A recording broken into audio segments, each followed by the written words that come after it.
Un día más, con la gracia del Señor, proseguimos el comentario del Catecismo de nuestra Madre la Iglesia. Pasamos al punto 431, dentro de esta explicación de el nombre de Jesús. Dice, en la historia de la salvación, Dios no se ha contentado con librar a Israel de la casa de servidumbre haciéndole salir de Egipto. Él lo salva además de su pecado. Puesto que el pecado es siempre una ofensa hacia Dios, sólo Él es quien puede absolverlo. Por eso es por lo que Israel, tomando cada vez más conciencia de la universalidad del pecado, ya no podrá buscar la salvación más que en la invocación del nombre de Dios Redentor. Bueno, se subraya aquí, Dios salva. Decíamos que toda la Sagrada Escritura puede resumirse en un nombre, Jesús, que significa en hebreo Dios salva. Ahora, ¿de qué nos salva? Aquí se subraya, ojo, que no solamente nos salva de las necesidades más imperiosas, ¿no?, que es por las que a nosotros se nos ocurre pedir socorro. Claro, a nosotros lo que más imperiosamente, más inmediatamente nos lleva a pedir socorro, pues son las necesidades más, podríamos decir, próximas, inmediatas, las materiales. Pues obviamente el hombre necesita comer, necesita salud. El tema de la salud suele ser una de las cuestiones más imperiosas, más inmediatas, que nos lleva a pedir salvación a Dios, pues viendo que el hombre también es limitado en la capacidad de poder llevar a cabo la sanación de las enfermedades. Entonces nos lleva a... Pero aquí lo que se insiste es, mira, puede haber muchas cuestiones, ¿no?, que hagan que el hombre invoque la salvación de Dios, porque siente su impotencia. Pero no nos confundamos, no nos equivoquemos. Porque, digamos, el problema radical que nos impide ser felices es el pecado. Por eso él viene a salvarle al hombre integralmente de todo lo que le impide ser feliz. Pero precisamente por eso va a la raíz que es la salvación del pecado. Y claro, Israel está esclavo en Egipto y obviamente, ¿cómo va a entender que Dios viene a salvarnos? Nos viene a salvarnos de la esclavitud de los egipcios. Pues claro, sería muy difícil que Dios les dijese, vengo a salvaros, sin que les librase de la esclavitud de los egipcios. La liberación de la esclavitud pues era casi como una condición necesaria para que los israelitas entendiesen que Dios les liberaba, que Dios era su salvador. Pero era una pedagogía de Dios, una pedagogía para entender que la liberación que Dios les venía a ofrecer era más radical, era más profunda. ¿Sabes por qué? Porque tú te vas a la tierra prometida y mira, has salido de Egipto, voy a la tierra prometida, por fin llegué a Israel, a esta tierra que emana leche y miel. Sí, muy bien, de acuerdo, pero también aquí en Israel, aquí yo puedo ser desgraciado. Y también aquí yo puedo, pues puedo vivir el desamor. Y resulta que cuando igual estaba en Egipto, allí vivía unido a mi familia y he venido aquí a Israel y resulta que el marido y la mujer pues no se soportan y la familia, se estalla por los aires. Entonces, vamos a ver, o sea, ¿cuál es el problema más gordo? ¿Estar esclavo en Egipto o venir aquí y resulta que, o sea, ¿cuál es la alienación? ¿Cuál es la esclavitud radical del hombre? Claro, la esclavitud radical del hombre es el pecado. Es el pecado. Por eso Dios viene a salvar de todo lo que esclaviza al hombre. Y la esclavitud, por antonomasia, es el pecado.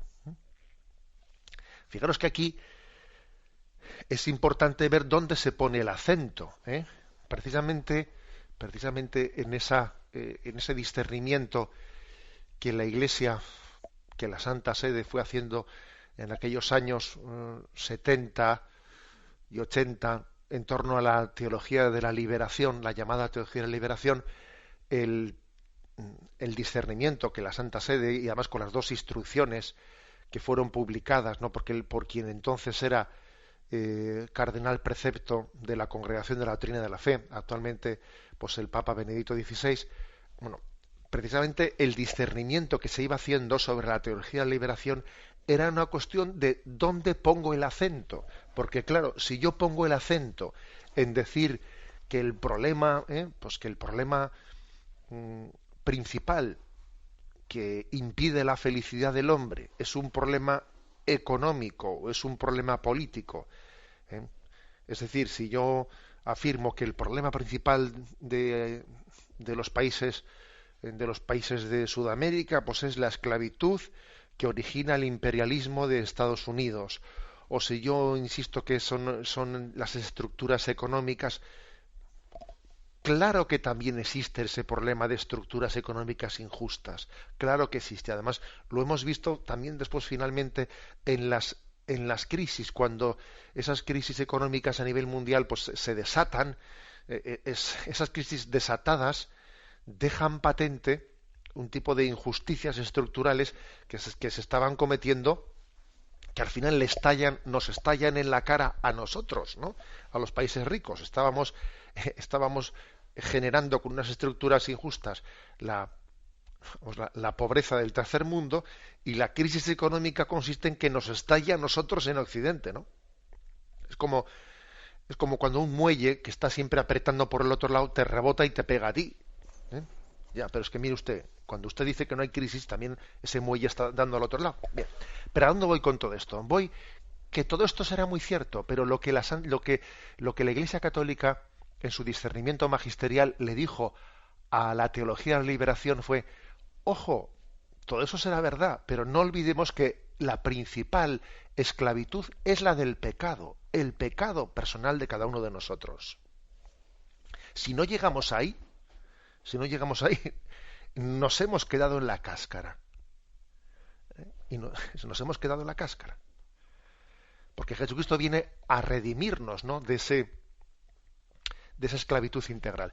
Fijaros, por ejemplo, cuando Jesús finalmente vino a recapitular toda la salvación y vino a entregar su vida por nosotros, curiosamente Jesús, Salvador de Israel, no liberó a Israel de la esclavitud de los romanos.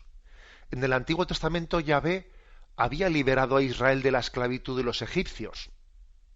Pero Jesucristo no liberó a Israel de la esclavitud de los romanos. Jesús vino a salvar a su pueblo y las legiones de los romanos siguieron allí. O sea, ¿qué quiere decir esto? Pues que había avanzado a lo largo de los siglos la pedagogía de Dios para que llegásemos a entender, mire usted, que estemos dominados por Roma o por Herodes o por quien haga falta, si aquí el problema está dentro de nosotros, ¿eh? Si es que aquí el problema radicalmente es nuestro pecado, del cual viene principalmente, ¿no?, a salvarnos Jesucristo. Es decir, que la salvación que Jesús viene a ofrecernos es desde dentro afuera. O sea, primero va a lo esencial. Y luego, a partir de decir, bueno, el problema es mi pecado personal, y a partir de ahí, si hemos empezado poniendo el acento en lo principal, ya irán cambiando estructuras injustas, ya van cambiando relaciones sociales, relaciones internacionales, relaciones tal. Pero como no empecemos por dentro, no vamos a llegar nunca adentro. Y estaremos siempre cambiando las cosas por fuera, serán siempre los mismos perros con distintos collares. Es decir, parece que la pedagogía de Jesús nos demuestra esto, ¿eh? Como no empecemos por dentro, nunca vamos a llegar adentro. Andaremos siempre por fuera. Bueno, pues este es el acento, ¿eh? Este es el acento que Jesús en su redención nos ha venido a señalar. Fijaros cómo dice aquí el Salmo 51, el famoso Salmo de David, ¿no?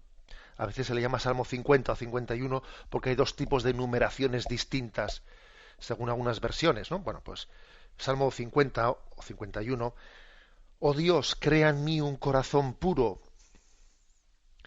renuévame por dentro con espíritu firme, contra ti solo pequé, cometí la maldad que aborreces. A mí me llama la atención el contra ti, o sea, es decir, el subrayar que lo más gordo es que el pecado ofende a Dios, que va contra él, o sea, que no únicamente estamos haciéndonos daño unos a otros, que no únicamente hemos cometido injusticias sociales, internacionales, estructurales, no, sino contra ti, que el problema principal es que ofendemos a Dios, que nos olvidamos siempre de ese aspecto vertical, que estamos siempre pensando que los males son los males sociales, los males... No, no, el mal principal es la alienación del hombre, de la criatura frente al Creador. Esa es la clave. Y por eso insiste, ¿no? Contra ti. Luego dice, oh Dios, crea en mí un corazón puro. O sea, es decir, que Dios me... Yo precisamente, cuando digo Dios salva, cuando digo Jesús, Dios salva, es que Él, que es el creador del mundo, el que creó el mundo de la nada, la salvación es como una nueva creación, es la segunda creación. Si infinito fue Dios creándonos de la nada, más infinito y todopoderoso es todavía creando un corazón nuevo. Es una nueva creación. La gracia, el perdón, la misericordia, pues es no sólo comparable, sino superior todavía a aquel hágase de la nada que pronunció Dios. Y vio Dios que era bueno. Bueno, pues ahora todavía Jesús salva, la salvación, la misericordia de Jesús, es que es otra creación, hágase. Cuando Dios perdona, cuando en el sacramento del perdón o del bautismo recibimos el perdón, yo te perdono en el nombre del Padre y del Hijo, hay de nuevo un hágase, y Dios creó. Y en el Salmo 79, versículo 9, dice, socórrenos, Dios Salvador nuestro, por el honor de tu nombre, fijaros en esta expresión, por el honor de tu nombre, líbranos y perdona nuestros pecados a causa de tu nombre. ¿A qué se refiere esto de por el honor de tu nombre, a causa de tu nombre? Pues se refiere a Jesús. Es que Jesús, el nombre, significa Dios salva. Tú eres misericordia. Tu identidad es Jesús. Dios salva. Entonces, por el honor de tu nombre, por el honor del nombre de Jesús, líbranos, perdónanos. A causa de tu nombre, o sea, a causa de que tú eres Jesús, Dios salva, a causa de tu nombre, tenemos esperanza de ser redimidos, de ser salvados, ¿no? Fijaros, pues, ¿no? Qué importancia, qué fuerza, ¿no? Tiene la invocación que hacemos de el Dios hecho hombre bajo este título, bajo este nombre, el nombre de Jesús, Dios salva. Me despido con la bendición de Dios Todopoderoso. Padre, Hijo y Espíritu Santo, descienda sobre vosotros.